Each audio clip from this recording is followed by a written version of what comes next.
O Senhor esteja convosco, Ele está no meio de nós. Proclamação do Evangelho de Jesus Cristo segundo João. Glória a vós, Senhor. Ao anoitecer daquele dia, o primeiro da semana, estando fechadas por medo dos judeus, as portas do lugar onde os discípulos se encontravam, Jesus entrou e, pondo-se no meio deles, disse: A paz esteja convosco. Depois dessas palavras, mostrou-lhes as mãos e o lado. Então os discípulos se alegraram por ver o Senhor. Novamente Jesus disse: A paz esteja convosco. Como o Pai me enviou, também eu vos envio. E depois de ter dito isso, soprou sobre eles e disse: Recebei o Espírito Santo. A quem perdoardes os pecados, eles lhes serão perdoados. A quem os não perdoardes, eles lhes serão retidos. Tomé, chamado Dídimo, que era um dos 12, não estava com eles quando Jesus veio. Os outros discípulos contaram-lhe depois: Vimos o Senhor. Mas Tomé disse-lhes: Se eu não vir a marca dos pregos em suas mãos, se eu não puser o dedo nas marcas dos pregos e não puser a mão no seu lado, não acreditarei. 8 dias depois, encontravam-se os discípulos novamente reunidos em casa, e Tomé estava com eles. Estando fechadas as portas, Jesus entrou, pôs-se no meio deles e disse: A paz esteja convosco. Depois disse a Tomé: Põe o teu dedo aqui e olha as minhas mãos. Estende a tua mão e coloca-a no meu lado, e não sejas incrédulo, mas fiel. Tomé respondeu: Meu Senhor e meu Deus. Jesus lhe disse: Acreditar-te porque me viste? Bem-aventurados os que creram sem terem visto. Jesus realizou muitos outros sinais diante dos discípulos que não estão escritos neste livro, mas estes foram escritos para que acrediteis que Jesus é o Senhor, o Filho de Deus, e para que, crendo, tenhas a vida em seu nome. Palavra da salvação. Glória a vós, Senhor. Jesus ressuscitado está presente na comunidade, dando início à nova criação. Os cristãos sentem sua presença na ação do Espírito Santo, que move a implantação do projeto de Deus na história. A comunidade é chamada a ter fé madura, que não exige sinais extraordinários para perceber Jesus presente no meio dela. O texto de João 20, 19 a 31, o texto de hoje, pode ser dividido em 2 cenas distintas. Segue o epílogo, que originalmente era a conclusão do 4º evangelho. Na primeira cena, enfatiza-se a criação da comunidade messiânica, que a mandado de Cristo ressuscitado dá sequência ao projeto de Deus. A segunda cena reflete, por contraste, com a atitude de Tomé, o amadurecimento da fé dos que, apesar de não terem visto Jesus, aderiram a ele plenamente apoiados no testemunho dos outros. O epílogo sintetiza a finalidade pela qual o 4º evangelho foi escrito: a criação da comunidade messiânica. O texto inicia situando a cena no tempo. É a tarde do domingo da Páscoa. Para os judeus, já havia iniciado um novo dia.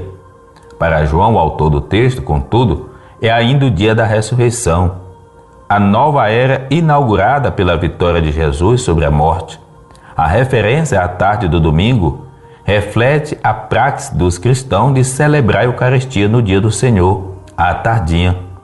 Estamos, portanto, num contexto eucarístico. As portas fechadas denotam um aspecto negativo, o medo dos discípulos, e um aspecto positivo, o novo estado de Jesus ressuscitado, para o qual não há barreiras. Jesus apresenta-se no meio da comunidade, mais uma referência ao contexto eucarístico, e saúda os discípulos com a saudação da plenitude dos bens messiânicos, a paz, o shalom. Esteja com vocês. É a mesma saudação da despedida. Por sua morte e ressurreição, ele se tornou aquele que venceu o mundo e a morte. É a saudação do Cordeiro vencedor, que ainda traz em si os sinais de vitória, as marcas nas mãos e do lado. Dele a comunidade se alimentará. A reação da comunidade é a alegria, que ninguém de agora em diante poderá suprimir. Assim fortalecida, a comunidade está pronta para a missão que o próprio Jesus recebeu. Como o Pai me enviou, assim também eu envio vocês. Quem garante a missão da comunidade será o Espírito Santo. Para João, o evangelista, o autor do nosso texto hoje, o Pentecostes acontece aqui, na tarde do dia da ressurreição. De agora em diante, batizados no Espírito Santo, os cristãos têm o encargo de continuar o projeto de Deus. Esse projeto é sintetizado assim: os pecados daqueles que vocês perdoarem serão perdoados. Os pecados daqueles que vocês não perdoarem não serão perdoados. O que é pecado para João? Consiste essencialmente em aderir à ordem injusta que levou Jesus à morte. Os pecados são atos concretos decorrentes dessa opção. Fundamentalmente, a tarefa da comunidade é mostrar em palavras e ações que quem se fechou ao projeto de Deus permanece em seus pecados. Os pecados permanecem. Jesus sopra sobre o Espírito e lhes comunica a sua missão. O sopro recorda o Gênesis, o sopro vital de Deus que comunica a vida. Recordando o Gênesis, João quer dizer que aqui no dia a dia da ressurreição nasce a comunidade dos seguidores de Jesus, aos quais ele confia sua própria missão. Os discípulos continuam a ação de Jesus, pois ele lhes confere a sua missão. Pelo Espírito que recebem dele, são suas testemunhas perante o mundo. Sua atividade, como a de Jesus, é a manifestação por atos e obras do amor gratuito e generoso do Pai. Diante desse testemunho, sucederá o mesmo que sucedeu a Jesus. Haverá os que aceitarão e darão sua adesão a Jesus, e os que permanecerão com o coração duro, hostil, rejeitarão o amor e voltarão contra ele, chegando inclusive a dar a morte aos discípulos em nome de Deus. Não é missão da comunidade, como também não era a de Jesus, julgar os homens. O seu julgamento, como o de Jesus, não faz senão constatar e confirmar o julgamento que o homem dá sobre si mesmo, diante do projeto de Deus. O segundo momento do texto de hoje é a fé amadurecida. Muito provavelmente o episódio de Tomé foi lembrado pelo autor do quarto evangelho para eliminar mal-entendidos na comunidade, segundo os quais as testemunhas oculares estariam num plano superior em relação aos que viram pessoalmente o Senhor ressuscitado. Esse era um conflito presente nas comunidades no fim do primeiro século. Tomé era um dos 12, que estivera com Jesus antes da paixão. O evangelista quer salientar que o importante não é ter estado com Jesus antes de sua morte, e sim viver a vida que nasce da ressurreição, assumindo o projeto de Deus como opção pessoal. De fato, não basta a boa vontade de Tomé. Vamos também nós, para morrermos com ele, disse ele em algum momento. Ele não fizera a experiência do Cristo vivo, nem receber o Espírito.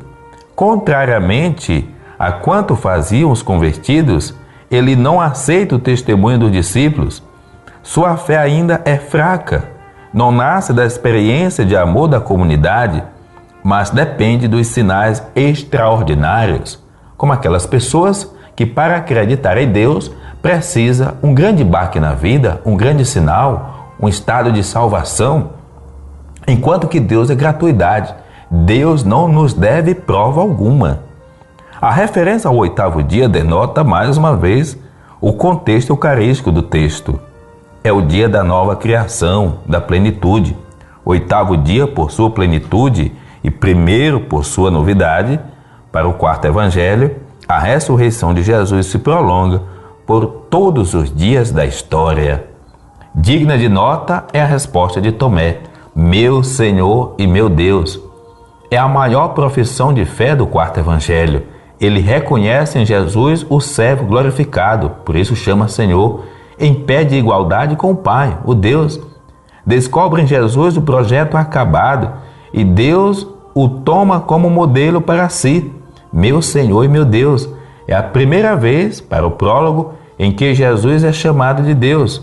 Note-se que para os judeus, a prova cabal de que Jesus devia morrer foi o fato de ter se proclamado igual a Deus, ou fazer-se igual a Deus.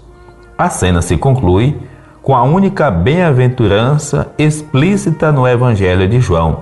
Ela privilegia os que irão crer sem ter visto. O Evangelho é desafio e abertura para o futuro. Aceitá-lo ou não, aí se joga a sorte do ser humano e do ser cristão. A maioria dos estudiosos admite que aqui se encerra o Evangelho de João.